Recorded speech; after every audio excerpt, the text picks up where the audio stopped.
En esta mañana vamos a ver como tema de la predicación derrota o vida espiritual, y la vamos a basar en Primera de Reyes capítulo 19 del 1 al 14.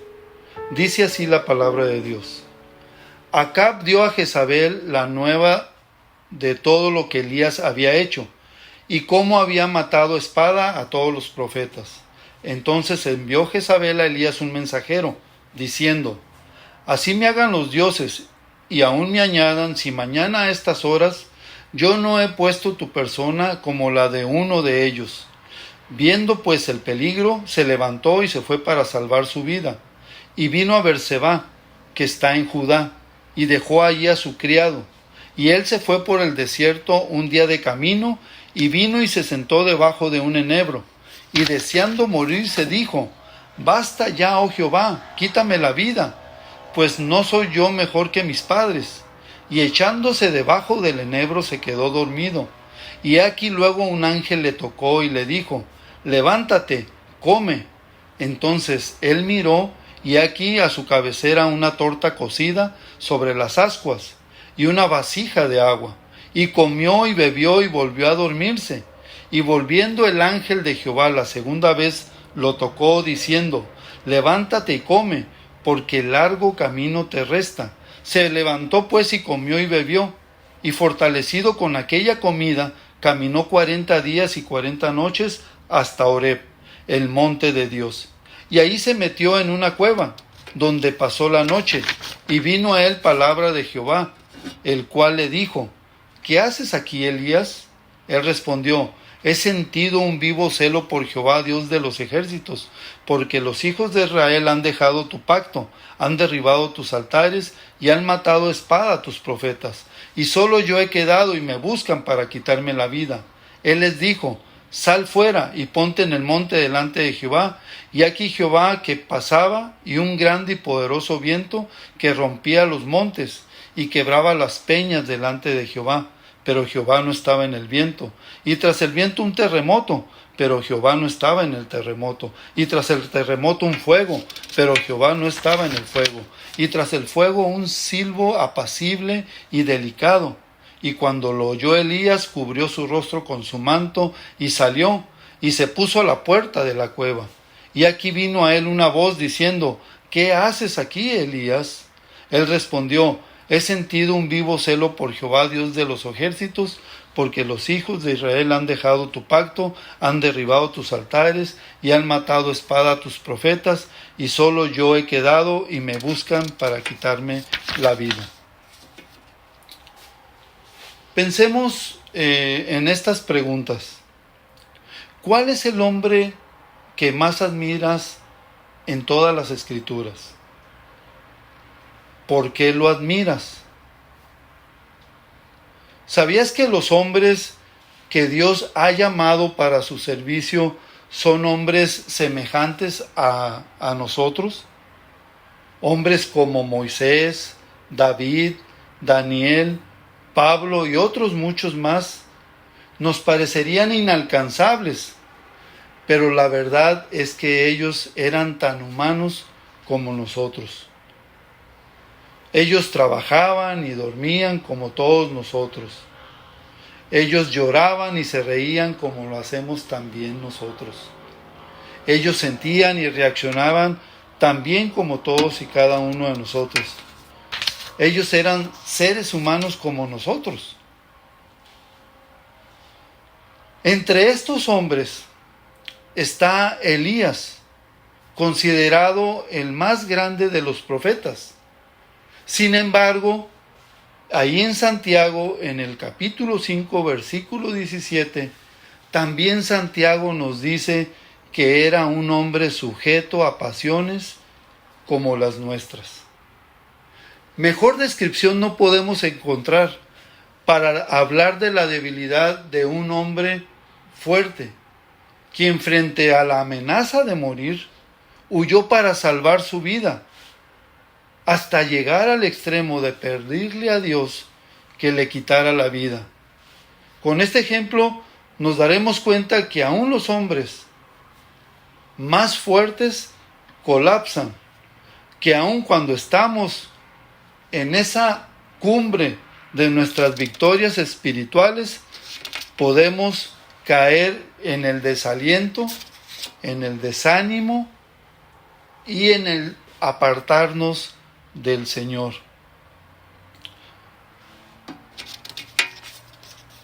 Y viene entonces una pregunta: ¿cuándo ocurre el desaliento en la vida espiritual?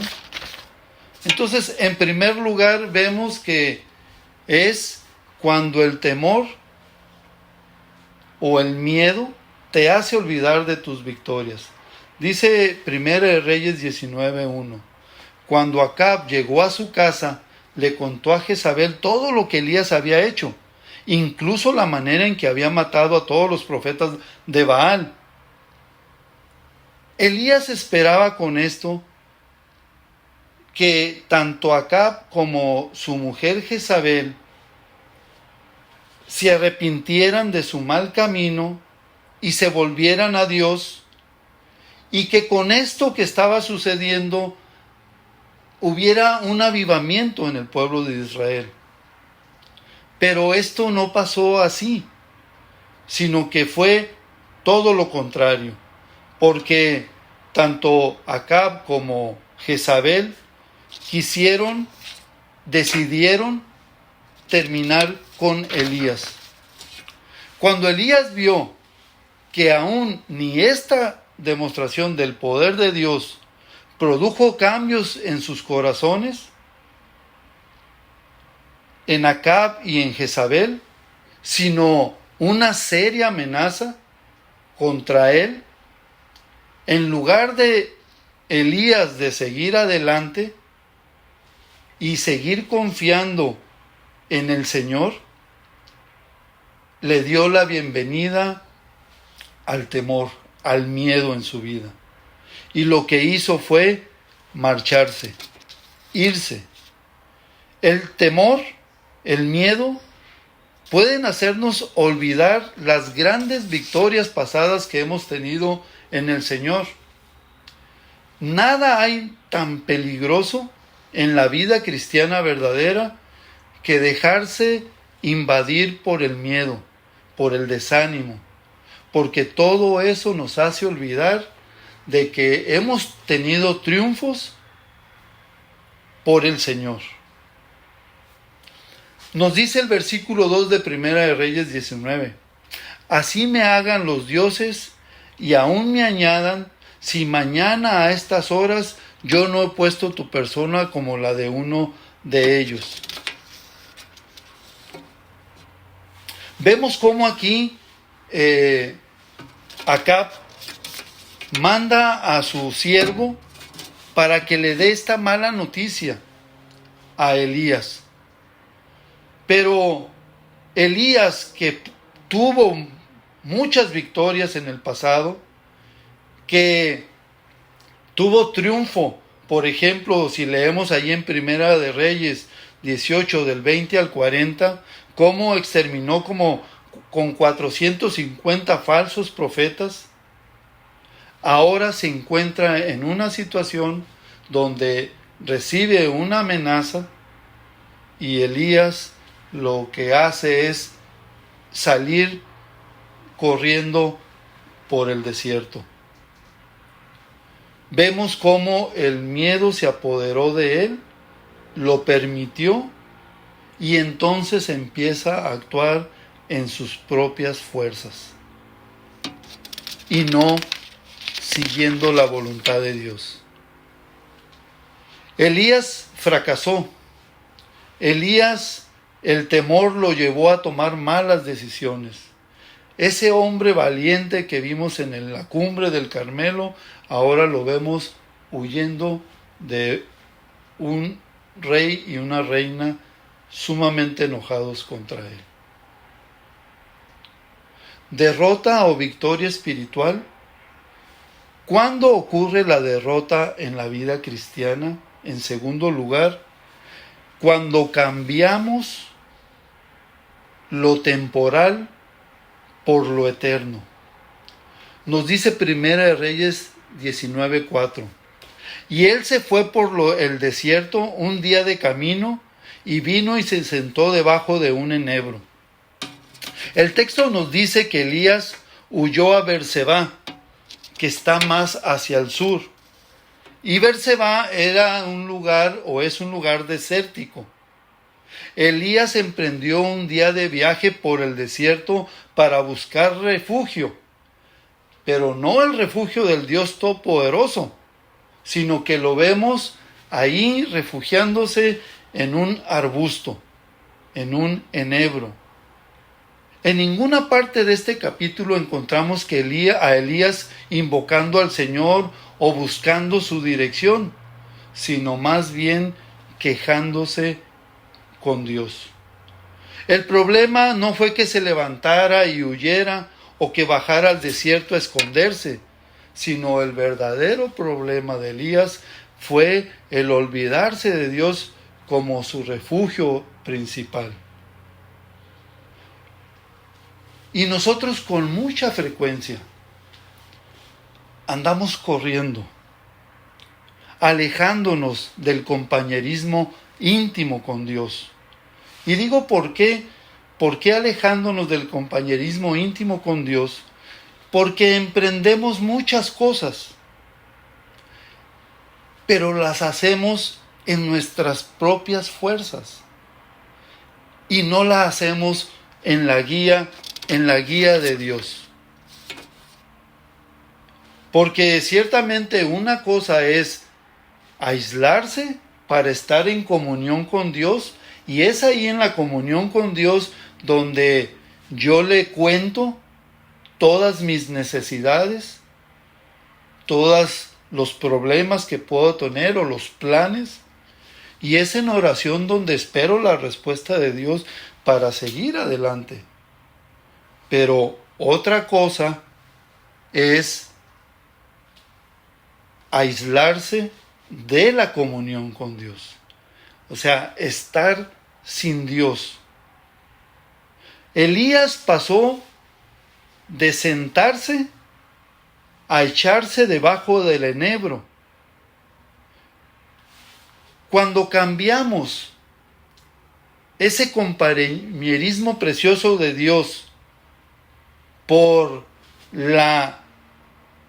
cualquier cosa que le robe a Él el primer lugar, la íntima comunión con Él, estamos tomando decisiones que no nos van a ayudar, sino al contrario, va a ser en nuestra contra, y también vamos a dejar de experimentar esa preciosa guía de Dios que cuando le permitimos obrar en nuestras vidas, nuestro corazón es un corazón agradecido por las maravillosas cosas que pasan en cada uno de nosotros cuando estamos dependiendo de Él.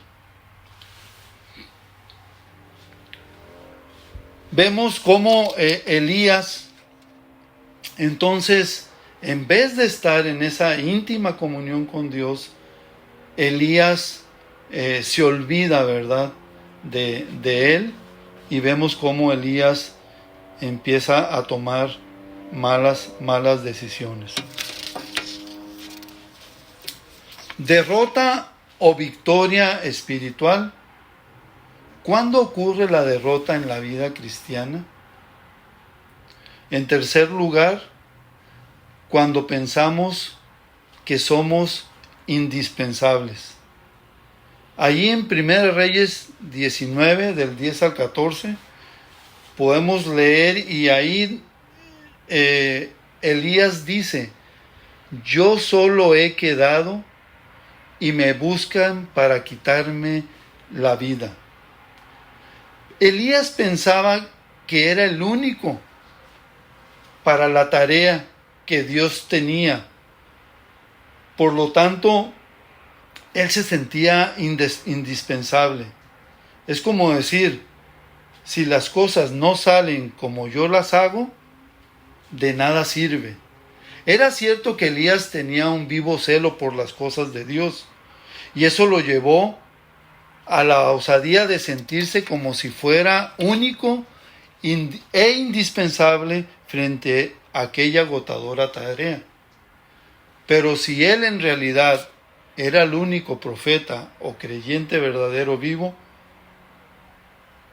¿por qué no seguir anhelando vivir conforme a la voluntad, conforme a los propósitos de Dios?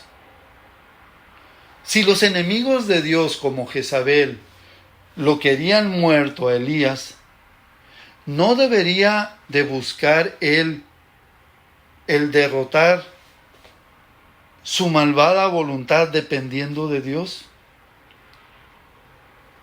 Cuando pensamos que somos los únicos para hacer la obra del Señor, dejamos que la incredulidad y el temor nos atrapen. Y luego agrega: yo solo he quedado y me buscan para matarme. Creo que Elías está diciendo algo así como: yo me quiero morir, pero no quiero que me maten. Pero vea que el Señor, en su amor y misericordia, siempre busca a sus hijos, los quiere traer a su íntima comunión para que sigan siendo instrumentos útiles en sus manos. Y nosotros deberíamos de considerar esto grandemente, porque si no fuera así, ¿dónde quedaríamos nosotros de estar experimentando cada una de las bendiciones que Dios trae a sus hijos obedientes a su palabra? Elías se da cuenta que ha defraudado a aquellos que lo necesitaban y ahora es incapaz de hacer algo al respecto. De ahí su soledad.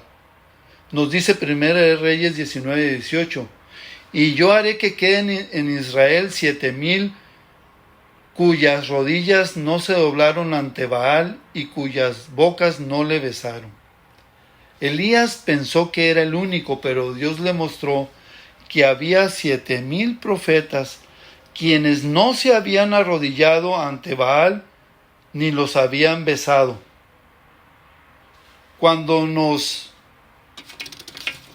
sentimos indispensables para la obra del Señor y nos ocupamos en nuestra propia fidelidad, comenzamos a revelar ciertas actitudes donde vemos que en nuestro corazón hay sentimientos contra los demás, o que estamos no deseando interceder por los demás, o que no queremos tener compañerismo con los demás también, hablando de la familia en el Señor Jesucristo. ¿Cómo debió reaccionar Elías al pensar que era el único hombre fiel en la tierra y después oír de Dios de los otros 7,000 profetas que tenía reservado? Elías mostró la presunción de considerarse único e indispensable. El cristiano verdadero debe evitar la tentación de sentirse como si fuera el único entre los demás. Cuando alguien dice solo yo he quedado, está desplazando a Dios de lo que Él es y lo que Él hace. No eres el único, por ejemplo, en la vida cristiana. No eres el único que quiere servir a Dios. No eres el único que ama a Dios sobre todas las cosas. No eres el único que quieres ponerte a disposición de sus manos para que Él te use con poder. Entonces debemos estar orando los unos a los otros para que los propósitos de Dios se cumplan en cada uno de nosotros, y como iglesia local sirvamos al Señor ganando las almas, enseñando su palabra y sirviendo a los creyentes como también sirviéndole al Señor.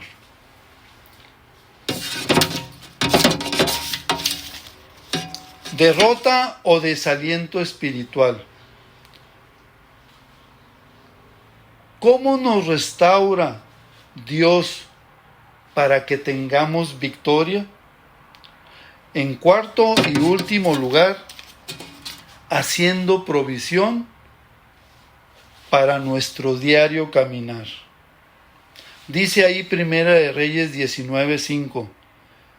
Y he aquí luego un ángel le tocó y le dijo: levántate, come. La primera necesidad que Dios suplió a la vida de Elías fue la necesidad física, el hambre. En el versículo 4 habla de irse al desierto un día de camino. Por lo tanto, Elías ahora obviamente está cansado, está frustrado, está con hambre.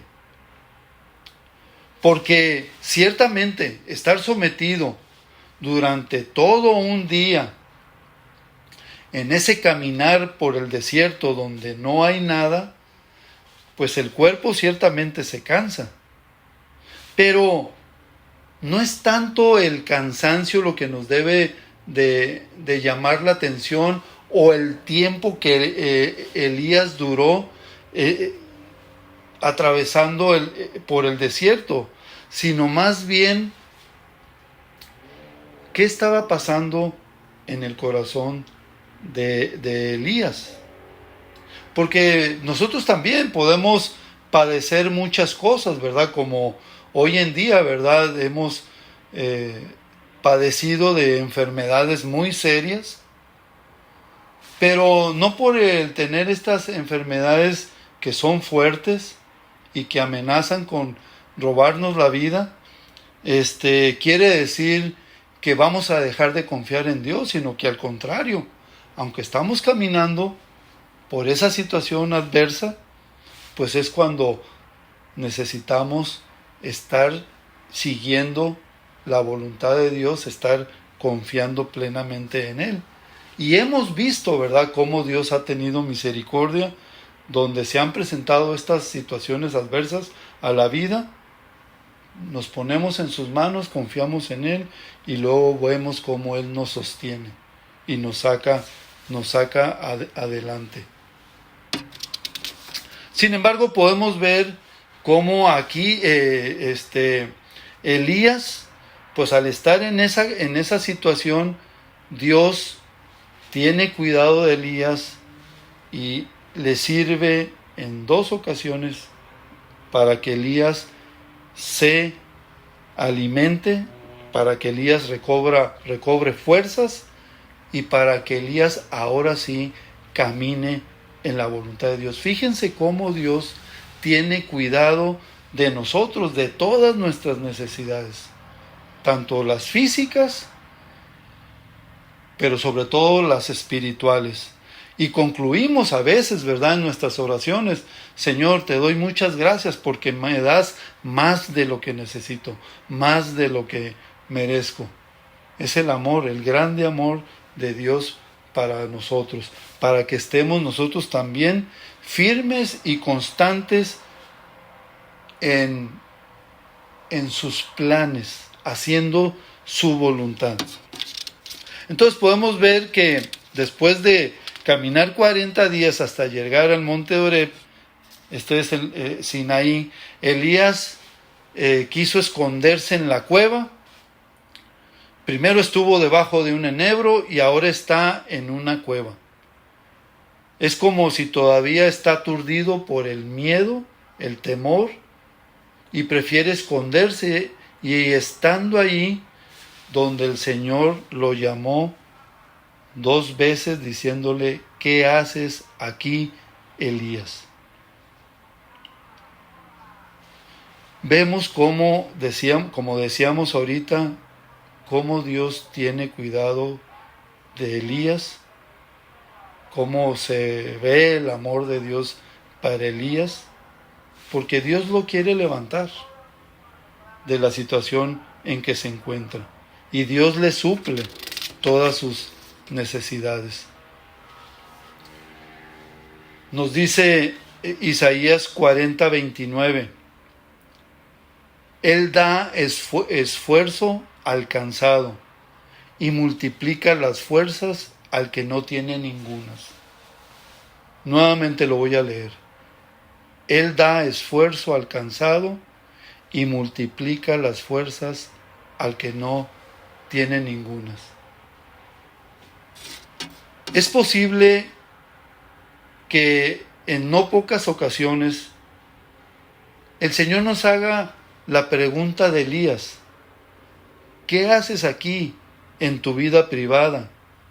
¿Qué haces aquí en tu vida social? ¿Qué haces aquí en tus recreaciones? ¿Qué haces aquí en tu trabajo? ¿Qué haces en tu vida familiar y qué haces en tu vida espiritual? ¿Qué haces en tu iglesia local? Bien pudiéramos responder diciendo: bueno, Señor, en cuanto a la iglesia, la verdad es que no mucho, porque tú sabes, Señor, mis circunstancias, el trabajo y mis preocupaciones me absorben. Después que pase esta racha, sí te voy a servir, Señor. Pero el tiempo pasa, los domingos vienen y sigues en lo mismo. Cambiemos y enfoquémonos a servir al Dios Todopoderoso, que merece toda la honra y toda la gloria. En conclusión, en la desesperación Elías se quejó a Dios y le pidió que lo matara. Pero Dios no complació al profeta. Después de renovarlo física y espiritualmente, le cambió el rumbo de su carrera. El Señor le ha dado una lección imborrable, lección que hasta hoy en día para nosotros es de bendición. Nos exhorta y nos alienta también. Dios le ha dado una nueva visión, lo ha restaurado y le ha dado su gozo y su fortaleza. A Elías le quedaba todavía la tarea de ungir a 3 hombres: Hazael, rey de Asiria; Jehú, rey de Israel; y Eliseo, su sucesor. Todos ellos se encargaron de completar la obra de restauración de Israel y de limpiarlo de la idolatría, lo cual en efecto hicieron. Dios no respondió al deseo de morir del profeta, sino que en lugar de eso, Dios se lo llevó al cielo vivo, como nos dice Segunda de Reyes 2:11, un carro de fuego con caballos de fuego. Dios no satisfizo su queja, porque le tenía un puesto reservado al lado del Señor Jesucristo, allá en el monte. ¿Se acuerdan en el monte de la transfiguración? Allí estuvo Elías. Lo podemos leer en Mateo capítulo 17, versículos del 1 al 13. Pidámosle a Dios el deseo de seguir viviendo para seguir sirviéndolo a Él, y que vivamos de victoria en victoria, de triunfo en triunfo. Que Dios les bendiga.